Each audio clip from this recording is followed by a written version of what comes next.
విను బిడ్డా, నువ్వు నన్ను పిలిచావు కాబట్టే నేను నీ ముందుకొచ్చాను. నీ జీవితంలో నువ్వు అనుభవించిన కష్టాలు, మోసాలు, కన్నీళ్లు అన్నీ నీ గతకర్మల ఫలితం. కానీ ఆ సమయం ఇప్పుడు ముగిసింది. ఇక మీదట నీ భవితవ్యం నా చేతుల్లో ఉంటుంది. నీ జీవితంలో ఉన్న అడ్డంకులు తొలగిపోతాయి. నీకు నష్టం చేసేవాళ్లు దూరమవుతారు. నీ జీవితంలో మంచివాళ్లు వస్తారు. సరైన సంబంధాలు ఏర్పడతాయి. నీ ఇల్లు ఆనందంతో నిండిపోతుంది. నా బిడ్డ, నువ్విప్పుడు నా యోధుడివి. ఇక భయపడేవాడివి కాదు, పోరాడేవాడివి.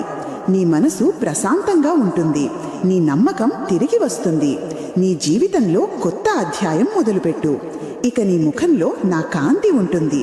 నీ మాటల్లో నా శక్తి ఉంటుంది. నువ్వు ఎక్కడికైనా వెళ్ళినా వెలుగు విరజిమ్ముతుంది. నీ విజయము ఖాయం. అమ్మను నేను ఉండగా చింత ఎందుకు?